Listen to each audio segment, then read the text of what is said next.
Good morning all of you.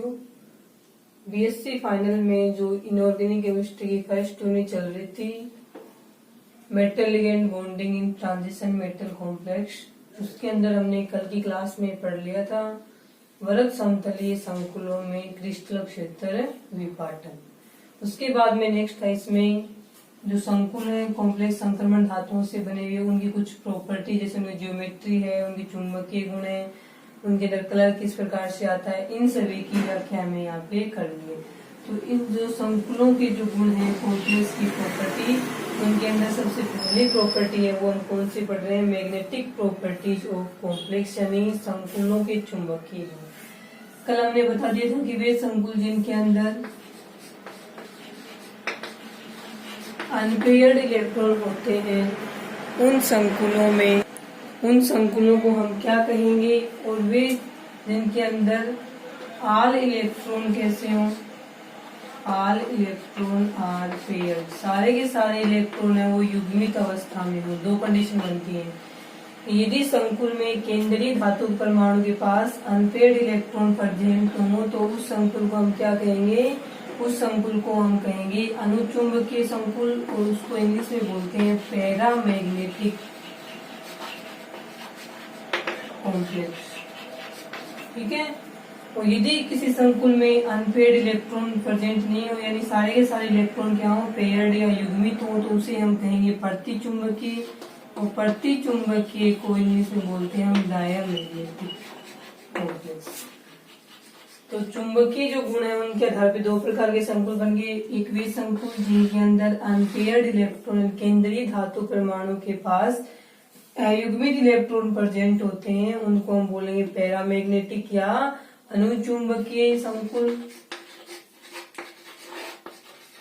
अनुचुंबकीय संकुल बोल देंगे। और दूसरे वे संकुल जिनके अंदर अयुग्मित इलेक्ट्रॉन प्रेजेंट नहीं हो, कहने का मतलब ये सारे के सारे इलेक्ट्रॉन क्या हो, पेयर्ड और युग्मित अवस्था में हो, तो उन संकुलों को हम प्रतिचुंबकीय संकुल या डायमैग्नेटिक कॉम्प्लेक्स वो कह देंगे। तो चुंबकीय गुणों के आधार पर दो प्रकार के संकुल हो गए, इनकी व्याख्या ये हमने यहाँ तक कल पढ़ लिया था। उसके बाद में आता है कि चुंबकीय गुणों को हम किससे निकालेंगे, चुंबकीय गुणों की मात्रात्मक व्याख्या करने की कितने चुंबकीय गुण है, तो उसके लिए एक फॉर्मूला दिया था, म्यू से निकालते हैं। म्यू को यहाँ पे क्या बोलते हैं, मैग्नेटिक मोमेंट। फॉर्मूला कहते हैं इसका रूट n+2 बोर मैग्नेटोन। ये जो बोर मैग्नेटोन है ये चुंबकीय आघूर्ण की इकाई है, या फिर इसकी इकाई है वो डिबाई भी हो सकती है। बोर मैग्नेटोन या डिबाई, DE। ठीक है, ये इसकी यूनिट है। अब इस वाले संकुल के अंदर ये म्यू क्या है और n क्या है। म्यू तो ये क्या हो जाएगा, मैग्नेटिक मोमेंट,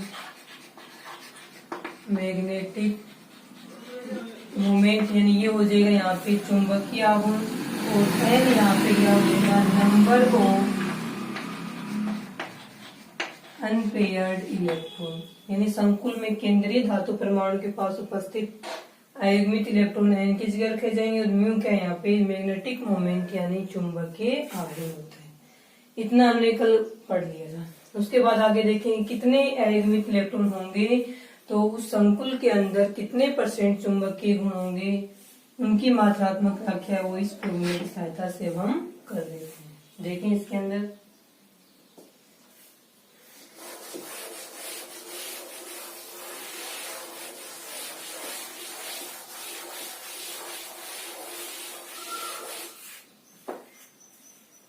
इलेक्ट्रॉन अधिकतम कहाँ से होंगे, अयुग्मित इलेक्ट्रॉन है वो, अयुग्मित इलेक्ट्रॉन है वो संकुल यौगिकों में मैक्सिमम है वो 5 तक होते हैं। ठीक है। जब यहाँ पे क्या रखना है, n number of unpaired electron 5 तक होंगे, तो म्यू कितना होगा, तो आप डायरेक्ट याद भी रख सकते हो, n+2 बोर मैग्नेटोन। इस फॉर्मूले में n की जगह 1 रखेंगे, यहाँ पे 1 रखेंगे, 1 और 2 3, √3 की वैल्यू क्या होती है 1.73 बोर मैग्नेटोन। बोर मैग्नेटोन में चल रही यूनिट 2 रखेंगे यहाँ पे, तो ये आएगी 2.83 बोर मैग्नेटोन। 3 अयुग्मित इलेक्ट्रॉन यहाँ पे रखेंगे, n की जगह 3 वैल्यू रखेंगे, तो आएगी 3.87 और 4 होने पे आएगी 4.90 और 5 होने पे आएगी 5.92। ये इसके अंदर कितने मैक्सिमम संकुल यौगिकों के अंदर 5 तक होते हैं एकमित इलेक्ट्रॉन, ये आपको ज्ञात करना है। ठीक है, किस प्रकार से करेंगे एग्जाम्पल से देख लेना। अभी कितने एकमित इलेक्ट्रॉन होंगे तो कितना चुंबकीय आघूर्ण होगा, ये इससे रखेंगे, यानी इस फॉर्मूले के अंदर ये रखेंगे तो बारी बारी से ये आएगा। ठीक है, तो दिख रहा है 1 होने पे 1, 2 से 2, 3 से 3, ऐसे आगे वाली वैल्यू ये बढ़ रही है 73838792। ठीक है, और जितने भी आपको एग्जाम्पल दिए जाएंगे उसके अंदर 1 से लेके 5 तक इतने ही एकमित इलेक्ट्रॉन मिलेंगे, इससे ज्यादा एकमित इलेक्ट्रॉन है वो नहीं मिलेंगे। वो देखें आप एग्जाम्पल करते हैं इसके अंदर।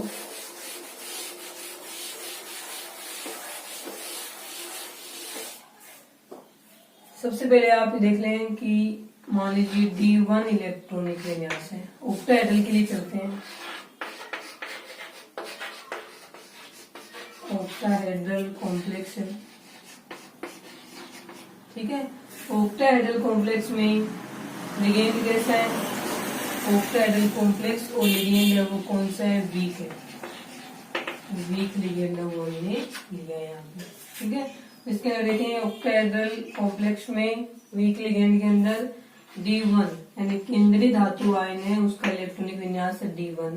और ऑक्टाहेड्रल के अंदर जो क्रिस्टल क्षेत्र विपाटन होता है उसके अंदर Eg कक्षक ऊपर जाते हैं और T2G कक्षक हम कहाँ आएंगे, नीचे आएंगे। ये T2G कक्षक है और ये वाले Eg कक्षक है। अब वीक लिगेंड है, वीक लिगेंड का मतलब है इन दोनों कक्षकों के बीच ऊर्जा का जो अंतर होता है अष्टफलकीय क्षेत्र में वो वीक लिगेंड होने पे इस प्रकार से हुआ। ये डेल ओ तो है क्रिस्टल क्षेत्र विपाटन ऊर्जा, Eg और T2G कक्षकों के बीच ऊर्जा का अंतर, और ये P है वो क्या है, पेयरिंग एनर्जी, यानी एक इलेक्ट्रॉन हो और दूसरा इलेक्ट्रॉन इसके पास में आए, पेयरिंग होने के लिए आवश्यक ऊर्जा P है। और इलेक्ट्रॉन कौन सा काम करता है, जिसके लिए उसे कम ऊर्जा की आवश्यकता होती है। तो वीक लिगेंड होने पे ये रिलेशन होगा, यानी क्रिस्टल क्षेत्र विपाटन ऊर्जा का मान पेयरिंग एनर्जी से क्या रहेगा, कम रहेगा। अब इसके पास तो है ही एक इलेक्ट्रॉन डी कक्षक में, डी कक्षक में एक इलेक्ट्रॉन है, इसका मतलब उनके नियमानुसार इलेक्ट्रॉन पहले निम्न ऊर्जा वाले कक्षक में भरा जाएगा तो इलेक्ट्रॉन आ गए यहाँ पे। अब इसमें ये इलेक्ट्रॉन क्या है, एक ही है, तो ये एकमित इलेक्ट्रॉन हो गया, तो नंबर ऑफ अनपेड इलेक्ट्रॉन हो गया 1। फॉर्मूला था ये, इसके अंदर रखा जाएगा n+2 बोर मैग्नेट्रॉन। इस फॉर्मूले में लिखेंगे μ=1+2 बोर मैग्नेट्रॉन, तो μ= क्या हो जाएगा √3 और μ= इसके अंदर आ जाएगा 1.73 बोर मैग्नेट्रॉन। ठीक है, इस प्रकार से ज्ञात करना है कि D1 हो, वीक फील्ड से लिगेंड हो तो ये वाला आ जाएगा। इसमें तो लिगेंड यदि स्ट्रॉन्ग फील्ड से हो तो भी यही आएगा, क्योंकि D1 के अंदर पहला इलेक्ट्रॉन है वो कम ऊर्जा वाले कक्षक के अंदर ही जाता है। उसके बाद हम इस तरह देखें D2 के लिए, D2 के लिए दूसरा इलेक्ट्रॉन यहाँ जाएगा, n की वैल्यू 2 हो जाएगी, यहाँ पे हम n की जगह 2 रख देंगे, यहाँ पे क्या आ जाएगा 2 को 2 से जोड़ेंगे 4 आ गया, 4 को 2 से जोड़ेंगे 8 आएगा, 8 का हो जाएगा 2.783 बोर वैल्यू। ठीक है, उसके बाद हम करते हैं D3 के लिए, D3 के लिए ये आ जाएगा 3, इसके जगह 3 रख देंगे, फॉर्मूले में रखने के बाद में लास्ट में आ जाएगा 3.87। ठीक है, यही फॉर्मूला चलेगा इसके अंदर। उसके बाद हम नेक्स्ट देखते हैं D4 के लिए, ये D4 है। ठीक है, D4 के लिए क्या आएगा, चौथा इलेक्ट्रॉन है वो यहाँ युग्मित हो, यहाँ युग्मित हो, तब हमें इसकी आवश्यकता पड़ेगी। अब वीक फील्ड का लिगेंड ले रखा है, वीक फील्ड के लिए रिलेशन होता है, इलेक्ट्रॉन कौन सा काम करेगा, जिसके लिए उसको कम ऊर्जा की आवश्यकता हो। अब इलेक्ट्रॉन को पेयरिंग में अधिक ऊर्जा की आवश्यकता हो रही है, जबकि उच्च ऊर्जा वाले Eg कक्षक में जाने में कम ऊर्जा की आवश्यकता हो रही है इसकी तुलना में। चौथा इलेक्ट्रॉन यहाँ युग्मित होने की बजाय उच्च ऊर्जा वाले Eg कक्षक में जाएगा। अब इसके अंदर एकमित इलेक्ट्रॉन कितने हो गए, 3 ये है और एक ये, तो n की वैल्यू होगी 4। n की वैल्यू 4 होने पे चुंबकीय आघूर्ण कितना आता है, 4.90 बोर मैग्नेट्रॉन, ये आ जाएगा।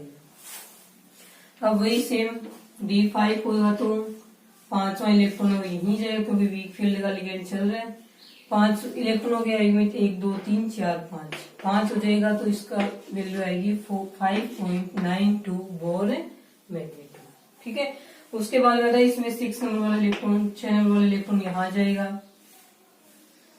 युग्मित इलेक्ट्रॉन कम होने स्टार्ट हो गए। अब तो ये तो युग्मित हो गया, तो युग्मित इलेक्ट्रॉन कितने बचे इसमें, 1 2 3 4, तो वापिस 4 आ गए। तो n के बराबर 4 होने पे म्यू आया था अपना 4.90 बोर मैग्नीट्यूड। ठीक है, अब इसी प्रकार से D7 आएगा, 7वां इलेक्ट्रॉन यहाँ युग्मित होगा, 8 है, फिर इलेक्ट्रॉन कितने बच गए युग्मित, 1 2 3, उसके बाद 8वां इलेक्ट्रॉन यहाँ, 9वां इलेक्ट्रॉन यहाँ, 10वां इलेक्ट्रॉन यहाँ।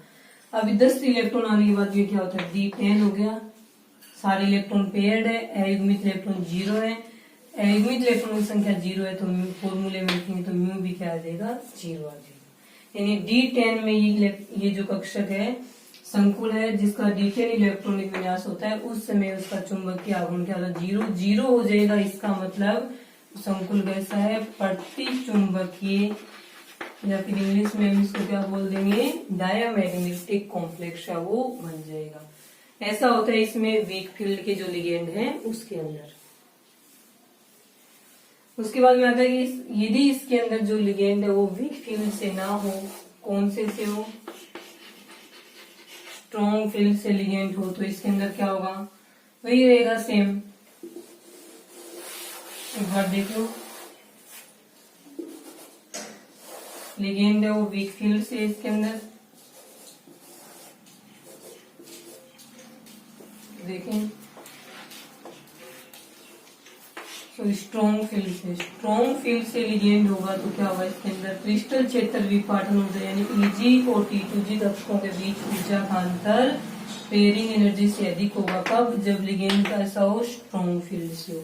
ऐसा होने पे भी D1 है, 1 इलेक्ट्रॉन है, तो पहले ये हुंड के नियमानुसार कम ऊर्जा वाले कक्षक में जाएगा, तो वही अयुग्मित इलेक्ट्रॉन 1, n की वैल्यू 1 होगी, तो वही म्यू क्या हो जाएगा, 1.73 बोर मैग्नीट्यूड। 2 कर देंगे तो दूसरा इलेक्ट्रॉन यहाँ आएगा, 3 करेंगे तीसरा इलेक्ट्रॉन यहाँ आएगा, तो 1 2 3 बारी बारी से बढ़ते जाएंगे। अब आती है इसमें बात D4, यानी D1 से लेकर के D3 तक चलेंगे तो लिगेंड चाहे स्ट्रॉन्ग फील्ड से हो चाहे लिगेंड वीक फील्ड से हो, म्यू की वैल्यू दोनों में ही क्या रहेगी, सेम रहेगी। ठीक है, उसके बाद देखें इसके अंदर D4 आ गया। वीक फील्ड में तो क्या था कि ये उस ऊर्जा का मान कम था तो इलेक्ट्रॉन यहाँ से डाले, लेकिन स्ट्रॉन्ग फील्ड का लिगेंड होने पर युग्मन ऊर्जा का मान कम है, जबकि क्रिस्टल क्षेत्र यानी इलेक्ट्रॉन को यहाँ से यहाँ जाने में अधिक ऊर्जा की आवश्यकता हो रही है, तो इलेक्ट्रॉन ये काम नहीं करेगा। इलेक्ट्रॉन कम ऊर्जा वाला काम है जो कि यहाँ पे क्या है, पेयर होने का वो करेगा। चौथा इलेक्ट्रॉन यहाँ जाने की बजाय यहाँ जाएगा। यही डिफरेंस होता है वीक फील्ड और स्ट्रॉन्ग फील्ड में। वीक फील्ड में चौथा इलेक्ट्रॉन यहाँ जाता है जिससे अयुग्मित इलेक्ट्रॉन 1 2 3 4 हो जाते हैं, जबकि स्ट्रॉन्ग फील्ड के अंदर चौथा इलेक्ट्रॉन है वो नीचे वाले या निम्न ऊर्जा वाले T2G कक्षक में युग्मित हो जाता है। तो अब इलेक्ट्रॉन कितने बचे, 2 बचे हैं, क्योंकि ये वाला क्या हो गया, युग्मित हो गया। तो अयुग्मित इलेक्ट्रॉन 2 बचेंगे, तो म्यू की वैल्यू हो जाएगी 2.83 बोर मैग्नीट्यूड है वो इसकी वैल्यू आएगी। ठीक है, जबकि इसके अंदर वीक फील्ड का लिगेंड था, उस टाइम चौथा इलेक्ट्रॉन यहाँ गया था, तो अयुग्मित इलेक्ट्रॉन संख्या 4 थी। 4 होने पे 4.90 बोर मैग्नीट्यूड इसकी वैल्यू आई थी, लेकिन स्ट्रॉन्ग फील्ड में इससे अलग होता है। तो किस कारण से होता है उसका ये रिलेशन याद रखना, फिर ये आएगा। अब 5वां इलेक्ट्रॉन आएगा, इसके साथ युग्मित होगा, तो सिर्फ 1 इलेक्ट्रॉन बच गया, तो 1 इलेक्ट्रॉन के लिए D5 के अंदर 1 इलेक्ट्रॉन के लिए आ जाएगा 1.73। अब ये जो छठा इलेक्ट्रॉन आएगा वो इसके साथ में युग्मित होगा। अब D6 में क्या होता है, स्ट्रॉन्ग फील्ड में सारे के सारे 6 इलेक्ट्रॉन है, 6 के 6 युग्मित हो गए, तो n की वैल्यू 0 आ गई। n की वैल्यू 0 आ गई तो म्यू भी क्या हो जाएगा, 0 हो जाएगा। इसका मतलब कि स्ट्रॉन्ग लिगेंड की प्रेजेंस में जो संकुल होते हैं अष्टफलकीय, उनमें D6 विन्यास वाले केंद्रीय धातु परमाणु होता है, केंद्रीय धातु आयन होता है, उसमें अयुग्मित इलेक्ट्रॉनों की संख्या 0 होने से उनका चुंबकीय आघूर्ण शून्य होता है। इस कारण से वे संकुल कैसे होते हैं, प्रति चुंबकीय या डायमैग्नेटिक संकुल है वो कहलाएंगे। ठीक है, उसके बाद ये D7 में 1 इलेक्ट्रॉन यहाँ आएगा तो number of unpaired electron 1, D8 में यहाँ आएगा तो number of unpaired electron 2, D9 में यहाँ आएगा तो नंबर ऑफ अनपेयर्ड इलेक्ट्रॉन वापिस 1 कम हो गया, और D10 में वापिस D10 तो दोनों का ही क्या रहेगा, चाहे वीक फील्ड से हो चाहे स्ट्रॉन्ग फील्ड से हो, D10 दोनों के अंदर ही म्यू इज इक्वल टू 0 आएगा। D10 के अंदर इलेक्ट्रॉन चाहे लिगेंड और स्ट्रॉन्ग फील्ड से हो या वीक फील्ड से हो, उन दोनों के अंदर ही वो संकुल कैसा रहेगा, प्रतिचुंबकीय यानी डायामैग्नेटिक संकुल है वो रहता है। ये था इसमें चुंबकीय आघूर्ण। इसी प्रकार से टेट्राहेड्रल में आ जाएंगे। टेट्राहेड्रल में डिफरेंस क्या होता है, टेट्राहेड्रल में Eg वाले अक्षर नीचे होते हैं, T2G वाले ऊपर होते हैं और इनमें लिगेंड का कोई प्रभाव नहीं पड़ेगा टेट्राहेड्रल में, क्योंकि टेट्राहेड्रल के अंदर हमेशा ही क्रिस्टल के अंदर विपाटन ऊर्जा का मान है वो पेयरिंग एनर्जी से क्या होता है, कम होता है। ठीक है, ये वाला टेट्राहेड्रल में जो पहले बता दिया ये रिलेशन है वो याद रखना है। तो टेट्राहेड्रल कॉम्प्लेक्स में जो चुंबकीय गुण है उनके ऊपर लिगेंड की स्ट्रेंथ का, यानी कि लिगेंड स्ट्रॉन्ग फील्ड से है या लिगेंड वीक फील्ड से है, उसका कोई प्रभाव है वो नहीं रहता है। ठीक है, तो ये इस प्रकार से निकालेंगे। उसके बाद में इसमें जो एग्जाम्पल है वो देखते हैं, इसके अंदर कई क्या हैं।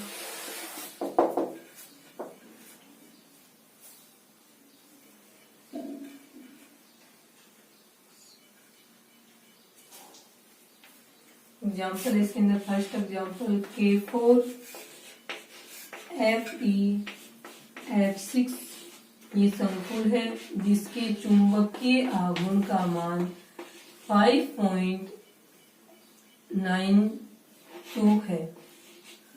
एक संकुल है K4Fe(F6) जिसके चुंबकीय आघूर्ण का मान 5.92 बोर मैग्नेट्रॉन होता है।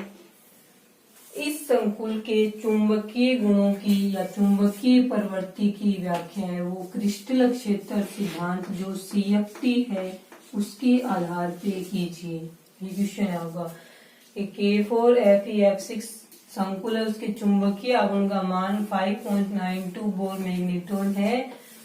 इस संकुल के जो चुंबकीय गुण है उनकी व्याख्या CFT यानी क्रिस्टल क्षेत्र सिद्धांत के आधार पे आपको करनी है। तो इसका जो आंसर होगा, इसका जो सॉल्यूशन होगा वो किस प्रकार से होगा, तो देखें इसके अंदर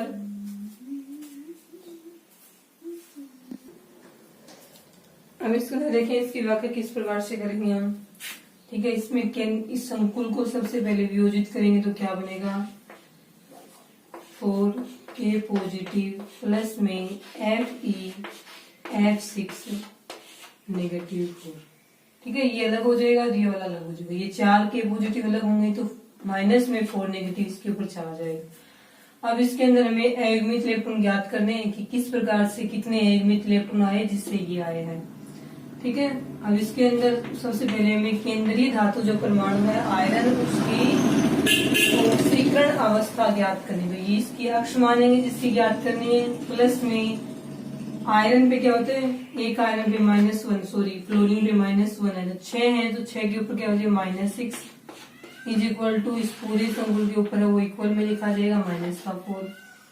अक्स -6 plus minus minus is equal to -4। X is equal to -6 इस साइड जाएगा तो ये क्या बनाएगा, प्लस का 6 बनाएगा। तो अक्स इज इक्वल टू क्या आ जाएगा, +2। यानी इस वाले संकुल में जो केंद्रीय धातु परमाणु है आयरन, उसकी ऑक्सीडेशन स्टेट कितनी है, +2 है। उसके बाद हमें क्या करेंगे कि +2 ऑक्सीडेशन स्टेट है, उसके अंदर आयरन का इलेक्ट्रॉनिक विन्यास है वो लिखेंगे। ठीक है, इतना आ गया समझ में, +2 किस प्रकार से आ गई। उसके बाद में देखें इसके अंदर हम आयरन की ऑक्सीडेशन स्टेट लिखेंगे। आयरन था वो +2 ऑक्सीडेशन स्टेट में। सबसे पहले हम नॉर्मल आयरन का इलेक्ट्रॉनिक विन्यास लिख लेते हैं। तो वो क्या हुआ यहाँ पे 1s2 2s2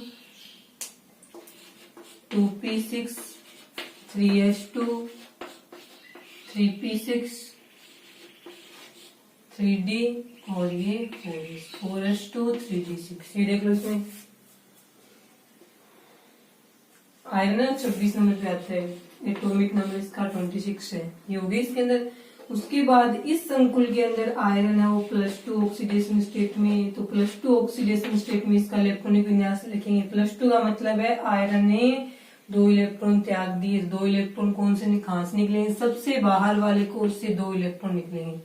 अब सबसे बाहर ये 4s है तो इससे दोनों इलेक्ट्रॉन चले गए। तो +2 ऑक्सीडेशन स्टेट में इसका इलेक्ट्रॉनिक विन्यास 1s2 2s2 2p6 3s2 3p6 3d6 और 4s0 ये आ गया।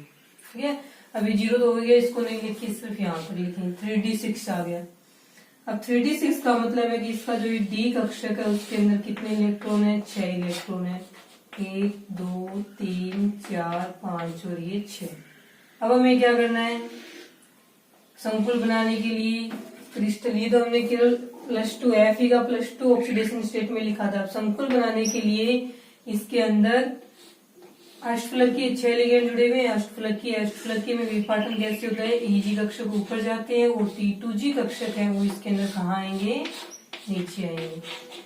ये आ गया।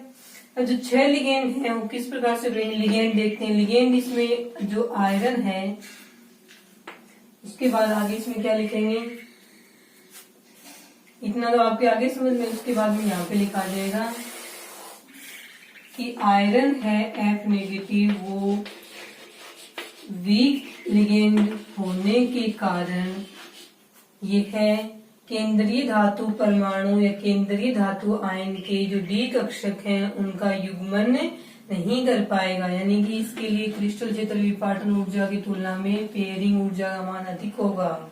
तो इलेक्ट्रॉन किस प्रकार से भरे जाएंगे, यहाँ पे 6 इलेक्ट्रॉन है, D6 है, Fe+2 का इलेक्ट्रॉनिक विन्यास, 6 में से 1 2 3 4th वाला इलेक्ट्रॉन है वो यहाँ युग्मित नहीं होकर यहाँ जाएगा। ठीक है, 1 और ये 2 आ जाएगा। ठीक है, उसके बाद में नेक्स्ट आगे इसके अंदर क्या आ जाएगा, 6 इलेक्ट्रॉन थे, इसके अंदर कितने भरे गए हैं, 6 इलेक्ट्रॉन आ गए इसके अंदर।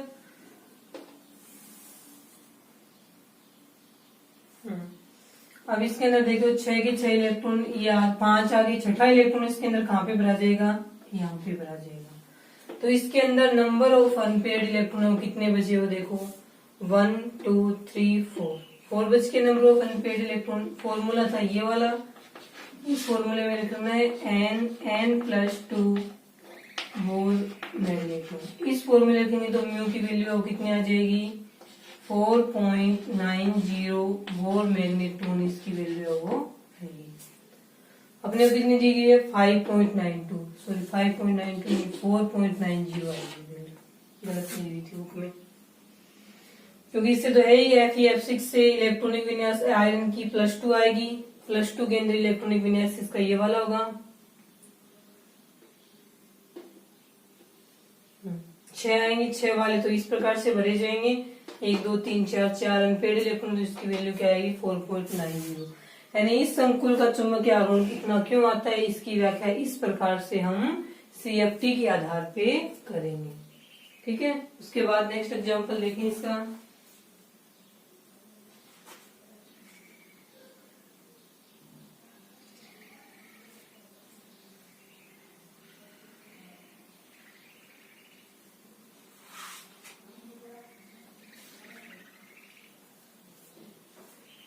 उसके बाद में नेक्स्ट एग्जांपल है इसका, और देखना आप।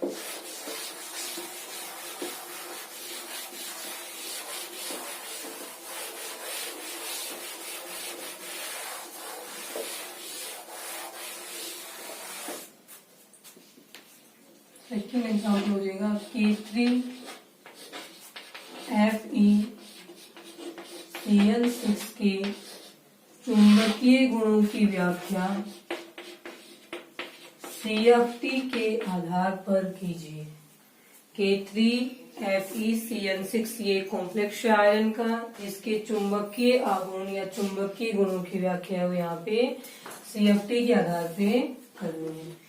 आयुपेशी नाम देखे तो इसका क्या हो जाएगा, पोटेशियम हेक्सा साइनो, संकुल के ऊपर चार्ज नेगेटिव है तो इसको क्या लिखेंगे, फेरेट, और इसका जो ऑक्सीडेशन स्टेट है वो इसमें क्या लिखी जाएगी, थर्ड, ये लिखी जाएगी। ये इसका हो जाएगा आयुपेशी नाम, पोटेशियम हेक्सासाइनो फेरेट, थर्ड इसके ऑक्सीडेशन स्टेट है।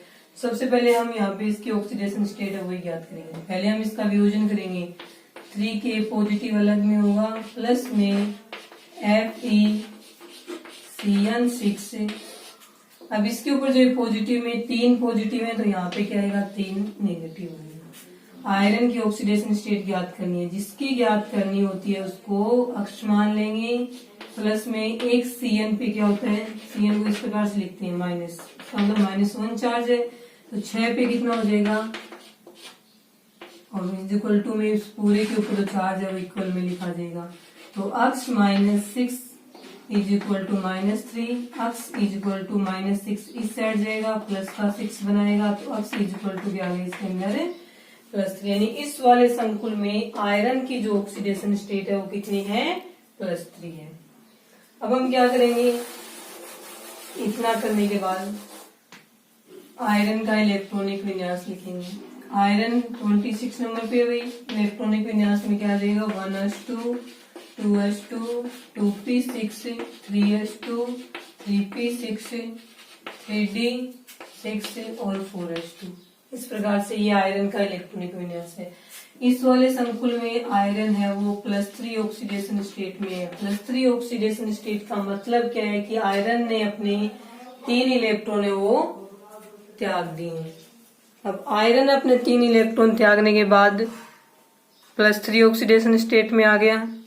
अब +3 ऑक्सीडेशन स्टेट में आयरन का इलेक्ट्रॉनिक विन्यास किस प्रकार से, +3 का मतलब 3 इलेक्ट्रॉन त्यागेगा। तो बाहर से स्टार्ट करते हैं, 2 इलेक्ट्रॉन यहाँ वाले त्याग दिए इसने और 1 इलेक्ट्रॉन है वो यहाँ से त्यागेगा। जब 1 इलेक्ट्रॉन यहाँ से त्यागेगा तो 6 में से 1 गया, कितने बचेंगे 5 बचेंगे।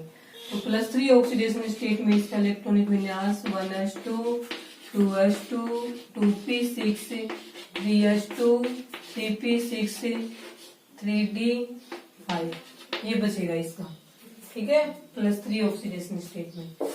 उसके बाद हमें क्या करना है, इस संकुल में केंद्रीय धातु आयरन है, उसमें लास्ट वाला ये लिखना है 3d5। यहाँ पे बनाएंगे हम इसका क्रिस्टल क्षेत्र विपाटन। 3d5 का मतलब 500 इलेक्ट्रॉन इस प्रकार से लिखे जाएंगे, यानी ये है d3d5 किसका, आयरन +3 का। वही 6 लिगेंड जुड़े हुए हैं तो कैसा संकुल है, अष्टफलकीय संकुल है। वही क्रिस्टल क्षेत्र विपाटन होगा, Eg कक्षक ऊपर जाएंगे और T2G कक्षक है वो इसके अंदर कहाँ जाएंगे, नीचे जाएंगे। अब लिगेंड देखना पड़ेगा उसके बाद में कि इन दोनों में रिलेशन क्या है। लिगेंड Cn, उसके बाद में हम लिखेंगे कि यहाँ पे चूंकि इस संकुल के अंदर यहाँ पे हम लिखेंगे कि Cn नेगेटिव है वो स्ट्रॉन्ग लिगेंड होने के कारण ये है Eg और T2G कक्षकों की ऊर्जा के अधिक अंतर से विपाटित कर देता है। इसके लिए स्ट्रॉन्ग लिगेंड की प्रेजेंस में क्रिस्टल क्षेत्र विपाटन ऊर्जा का मान युग्मन ऊर्जा से क्या हो जाता है, कम हो जाता है। तो अब इलेक्ट्रॉन किस प्रकार से भरेंगे, शुरू के 3 इलेक्ट्रॉन तो इसी में आएंगे कम ऊर्जा वाले कक्षकों में, चाहे लिगेंड स्ट्रॉन्ग से हो चाहे वीक से, उससे कोई फर्क नहीं पड़ता। अब 4th इलेक्ट्रॉन देखते हैं इसके अंदर। 4th इलेक्ट्रॉन में क्या हुआ कि इस ऊर्जा का मान अधिक है, यानी इलेक्ट्रॉन को यहाँ जाने में अधिक ऊर्जा की आवश्यकता पड़ेगी, जबकि चौथा इलेक्ट्रॉन यदि यहीं पे युग्मित हो जाए तो उसको कम ऊर्जा की आवश्यकता पड़ रही है। वो इलेक्ट्रॉन कौन सा काम करता है, जिसके लिए उसे कम ऊर्जा की आवश्यकता हो, इसलिए चौथा इलेक्ट्रॉन यहाँ जाएगा और 5वां इलेक्ट्रॉन इसके बाद में यहाँ आएगा। अब इसके अंदर number of unpaired electron check करो। इतना करने के बाद नंबर ऑफ अनपेयर्ड इलेक्ट्रॉन केवल 1 बचा है, क्योंकि ये क्या हो गए, युग्मित हो गए। ये 1 बचेगा तो वही फॉर्मूला है √n+2 बोर मैग्नेट्रॉन। तो n की वैल्यू इसके अंदर रखेंगे तो कितनी आ जाएगी, 1.73 बोर मैग्नेट्रॉन आ जाएगी। अब इसके अंदर नंबर ऑफ अनपेयर्ड इलेक्ट्रॉन 1 था तो ये वैल्यू आ गई चुंबकीय आघूर्ण की। अयुग्मित इलेक्ट्रॉन प्रेजेंट है, इस कारण से इसकी चुंबकीय क्या अपरिवर्ती क्या होगी, अनुचुंबकीय। अनुचुंबकीय का मतलब संकुल कैसा है, पैरामैग्नेटिक है। इसकी व्याख्या हमने किसके आधार पे की है, CFT के आधार पे की है। इस प्रकार से करनी होती है। स्टेप बाय स्टेप पहले आयरन की ऑक्सीडेशन स्टेट निकालनी चाहिए, केंद्रीय धातु आयरन की ऑक्सीडेशन स्टेट निकालें, उसके बाद उसका इलेक्ट्रॉनिक विन्यास लिखें, लास्ट वाले कक्षक है, उसके बाद इसका विपाटन कराएं, फिर लिगेंड चेक करें स्ट्रॉन्ग से है या वीक से है, उसके बाद में इलेक्ट्रॉन भरेंगे। इसमें इलेक्ट्रॉन भरने के बाद जो नंबर ऑफ अनपेयर्ड इलेक्ट्रॉन बचेंगे उनको इस फॉर्मूले में रखेंगे, इससे ये वाला आ जाएगा। ये हो गए इसके दो एग्जाम्पल। उसके बाद नेक्स्ट क्वेश्चन इस प्रकार से भी आ सकता है।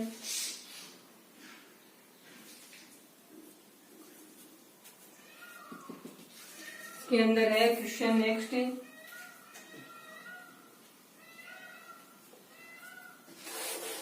दो संकुल दिए हुए होंगे, इन दोनों की चुंबकीय प्रवृत्ति है उसकी व्याख्या आपको इसके आधार पे करनी है। इस प्रकार से भी आ सकता है कि K4FeCN6 और दूसरा संकुल है K4FeF6। ये दो संकुल आपको दिए हुए। इसके लिए क्या बोला, ये संकुल कैसा है, प्रतिचुंबकीय। प्रतिचुंबकीय इसमें क्या बोलते हैं, डाई मैग्नेटिक कॉम्प्लेक्स है। और ये वाला संकुल क्या है, पैरामैग्नेटिक यानी अनुचुंबकीय संकुल है। ठीक है, क्वेश्चन इस प्रकार से हुआ ये कि समझाइए, CFT के आधार पर यह समझाइए कि K4FeCN6 संकुल चुंबकीय प्रतिचुंबकीय है, जबकि K4FeF6 संकुल है वो अनुचुंबकीय प्रवृत्ति का होता है। ये आपको समझाया है। इसमें से ये वाला जो संकुल है वो हम पढ़ चुके हैं, जिसके अंदर अयुग्मित इलेक्ट्रॉन कितने आए थे, 4 आए थे अयुग्मित इलेक्ट्रॉन। ठीक है, अयुग्मित इलेक्ट्रॉन प्रेजेंट होते हैं वो कैसा होता है, अनुचुंबकीय। अब दोनों को बारी बारी से पढ़ लो, क्यों ये क्यों प्रतिचुंबकीय और ये वाला क्यों अनुचुंबकीय। तो सबसे पहले हम K4FeCN6 लिख लेते हैं एक बार जल्दी से। इसमें देखें 4K पॉजिटिव प्लस में FeCN6 नेगेटिव 4। अब आयरन की ऑक्सीडेशन स्टेट निकालेंगे। अक्ष -6 इज इक्वल टू -4, एक CN की -1, 6 की -6, x is equal to -4 + 6, x is equal to क्या आ गया, +2 आ गया। यानी इस संकुल में आयरन की ऑक्सीडेशन स्टेट क्या आ गई, +2 आ गई। उसके बाद हमें आयरन का इलेक्ट्रॉनिक विन्यास लिखना है। वो क्या था, 26 नंबर पे था iron, 1s2 2s2 2p6 3s2 3p6 3d6 4s2, ये हम 2 बार पहले भी लिख चुके हैं। उसके बाद इस संकुल में आयरन +2 में +2 ऑक्सीडेशन स्टेट का मतलब क्या है, लास्ट वाले 2 इलेक्ट्रॉन बाहर निकल जाएंगे, तो क्या बचेगा इलेक्ट्रॉनिक विन्यास 1s2 2s2 2p6 3s2 3p6 3d6, यहाँ तक बच जाएगा। अब इसमें केंद्रीय धातु परमाणु है आयरन, उसमें क्या है 3d6Fe+2 का 6 इलेक्ट्रॉन है, इस प्रकार से भर दिए। 6 लिगेंड है तो अष्टफलकीय संकुल है। विभाजन होगा उस समय T2G कक्षक नीचे लिखे जाएंगे और EG कक्षक है वो इसमें ऊपर लिखे जाएंगे। ये हो गया। उसके बाद में लिगेंड चेक करेंगे, स्ट्रॉन्ग लिगेंड है, यहाँ पे लिगेंड जो Cl नेगेटिव है वो यहाँ पे क्या है, स्ट्रॉन्ग लिगेंड है। स्ट्रॉन्ग लिगेंड होगा तो रिलेशन कौन सा आएगा, ये वाला आएगा। अब इलेक्ट्रॉन भरेंगे, 6 इलेक्ट्रॉन में से 3 यहाँ भरे जाएंगे। उसके बाद देखो पेयरिंग एनर्जी का मान कम है, जबकि क्रिस्टल क्षेत्र विपाटन ऊर्जा का मान अधिक है, तो चौथा इलेक्ट्रॉन यहाँ जाने की बजाय युग्मित हो जाएगा। चौथा इलेक्ट्रॉन यहाँ युग्मित, 5वां और 6वां। टोटल इलेक्ट्रॉन 6 थे, 6 के 6 यहाँ आएगी, तो नंबर ऑफ अनपेयर्ड इलेक्ट्रॉन 0 है, क्योंकि इसके अंदर सारे इलेक्ट्रॉन 6 के 6 युग्मित हुए। ये 0 है तो म्यू की वैल्यू 0 आ गई। चुंबकीय आघूर्ण 0 है, इसका मतलब संकुल कैसा हो गया, प्रतिचुंबकीय संकुल है वो कहलाएगी। पहले बता दिया था कि अनपेयर्ड इलेक्ट्रॉन उपस्थित नहीं हो, सारे इलेक्ट्रॉन पेयर्ड हो, तो संकुल की प्रकृति कैसी होती है, प्रतिचुंबकीय प्रवृत्ति। इसकी व्याख्या होगी। और K4FeF6 वाला हमने पहले ही पढ़ लिया था। एक बार वापिस देखें तो भी यहाँ पे क्या आएगा, वो K4FeF6 है मान लीजिए, ये यहाँ तक सेम रहेगा, यही ऑक्सीडेशन स्टेट आएगी ये। लेकिन ये लिगेंड कैसा हो गया, वीक फील्ड का लिगेंड हो गया। वीक फील्ड का लिगेंड हो गया तो रिलेशन चेंज हो गया। रिलेशन चेंज हो गया तो 3 इलेक्ट्रॉन आने के बाद चौथा इलेक्ट्रॉन उच्च ऊर्जा वाले कक्षक में जाएगा, क्योंकि यहाँ जाने के लिए इसको पेयरिंग की तुलना में कम ऊर्जा की आवश्यकता होती है। 5वां यहाँ आएगा, 6ठा यहाँ आएगा। इतना आने के बाद में नंबर ऑफ अनपेयर्ड इलेक्ट्रॉन 1 2 3 4, ये आ जाएगा 4.90 गोल्ड मैग्नेट्रॉन। जब किसी संकुल में अयुग्मित इलेक्ट्रॉन प्रेजेंट होते हैं उस संकुल की प्रकृति कैसी होती है, चुंबकीय प्रवृत्ति है वो अनुचुंबकीय होगी। यही था इसके अंदर। केवल लिगेंड का फर्क है, स्ट्रॉन्ग फील्ड से है या वीक फील्ड से। तो ये इसका आंसर दोनों संकुलों को अलग अलग बना के बताएंगे कि पीछे वाले में तो n 0 आया था तो म्यू की वैल्यू 0 आई थी, इस कारण से ये प्रतिचुंबकीय। जबकि K4Fe6 के अंदर अयुग्मित इलेक्ट्रॉन 4 आएंगे जिससे इसका चुंबकीय आघूर्ण है 4.90 हो जाएगा। अतः ये संकुल कैसा हो जाएगा, अनुचुंबकीय प्रवृत्ति का। ठीक है, ये 2-3 एग्जाम्पल थे जिनकी सहायता से हमने चुंबकीय प्रवृत्ति की व्याख्या वो कर ली थी। अब इसके अंदर संकुलों की जो प्रॉपर्टी है उनके अंदर सेकंड प्रॉपर्टी है उसकी, संकुलों के अंदर रंग यानी कलर, ये देखने हमें इसके अंदर। ठीक है, कलर अधिकांश संकुल यौगिक जो होते हैं ना वो रंगीन होते हैं, कलरफुल होते हैं। उसका कारण क्या है ये हम कल की क्लास में पढ़ेंगे। आज के लिए इतना।